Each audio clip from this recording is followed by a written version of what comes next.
damaging winds, even large hail is on the table. Look at how these storms have developed and clustered together. They have congealed into that line and still capable of producing some of those isolated tornadoes. And it will continue through the overnight. This is the reason why a tornado watch has now been extended into central Kansas. Hays, Great Bend, Pratt, even the city of Wichita will stay under this tornado watch until 5 o'clock tomorrow morning. So please make sure while you're sleeping tonight that you have multiple ways to get warnings. Keep that phone on. Do not put it on vibrate. Do not turn it off for those weather emergency activated alerts. Cool and crisp, but at least by 8 o'clock tomorrow morning, this system's out of here. It'll be a pleasant afternoon, but we have to get through the next several hours first. We will take a look at these storms as they work across the state hour by hour in your Storm Track 3 forecast.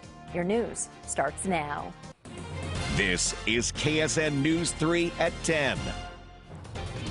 Severe weather rumbling across Kansas right now. This is a live look from our Garden City Sky Cam. We have team coverage bringing you the latest on the storms. Good evening and thank you for joining us tonight. I'm Emily Younger. And I'm Jeff Hearn. Those strong storms sweeping across the KSN viewing area tonight. Let's get right back to Chief Meteorologist Lisa Teachman. Lisa. And you say sweeping. They are literally tracking to the northeast at about 55 miles per hour. So they are racing across the state. Storms across northwest Kansas and southwest Nebraska not nearly as intense as they were earlier on. The main focus is actually across portions of southwestern Kansas. Look at this notch just to the south of Cimarron and now to the east northeast of the Montezuma area, just to the west of Ensign. Definitely going to be seeing some strong winds. This is the reason why you folks are under a severe thunderstorm warning at this time. The winds to the back of this have definitely calmed down. Leading Edge moments ago reporting winds anywhere from about 50 to as much as 60 miles per hour. Could also see some of those strong winds just to the southwest of the Montezuma area. That's going to curve back toward Plains.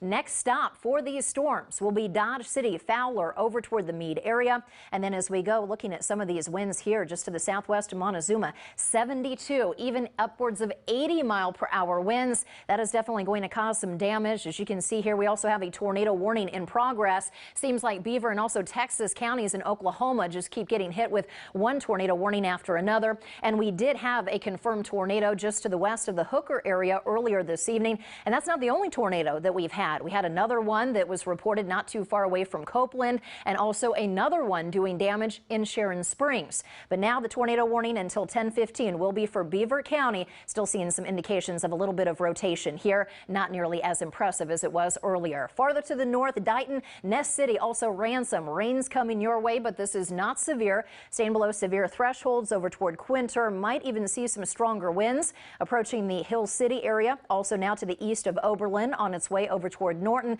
and also some additional rain showers back to the northwest. So here it is, the new tornado watch right here, highlighted in yellow, anywhere from Salina County. It includes the cities of Hutchinson, Wichita, on down toward Wellington, Medicine Lodge, Pratt, Great Bend, and Hays. We have seen these quick spin-up tornadoes so far this evening, and that is going to be something that we'll monitor closely as we go through the overnight. I want to bring in meteorologist Erica Page. She is not too far away from the Cimarron area in Storm Tracker 3. Erica, give us an update. Yeah, Lisa, we are continuing to work our way off towards the east. We want to get ourselves in a better position, and it is certainly raining pretty heavy here across the region. Again, this storm has been strong. It's producing a prolific amount of lightning. And as we noted earlier, this was the storm that originally had that confirmed tornado near the Copeland area. The rotation in this storm has weakened significantly, so we are going to continue to work our way east on Highway 400 and get ourselves closer to Dodge City, put ourselves out ahead of these storms once again. But you can see these are not storms that you're going to want to be in for too long, because visibility is certainly reduced. Out ahead of this line, we had a lot of blowing dust that was also causing some reduction in visibility. And again, there's a prolific amount of lightning. Not to mention, in these short bursts, as these storms continue to roll through, the roads, they are going to become a little bit more moisture laden as well.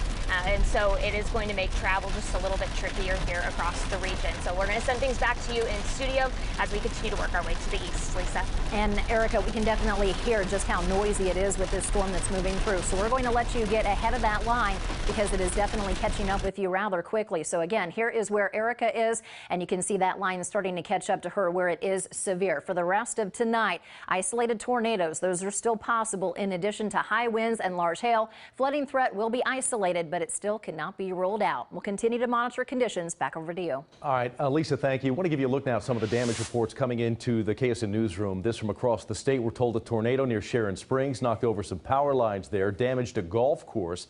In Sherman County, reports of car windows smashed out in the Goodland area and some small trees uprooted there. No word of any injuries at this time. A Valley Center Public School says its transportation facility was hit by lightning tonight. That facility coordinates the district's buses. This is not expected to impact bus routes in the morning, but it will impact its phone line. And of course, you can stay weather aware around the clock by scanning the QR code you see there on your screen. That downloads the free Storm Track 3 weather app. It gives you up-to-date radar and customized weather alerts directly to your phone.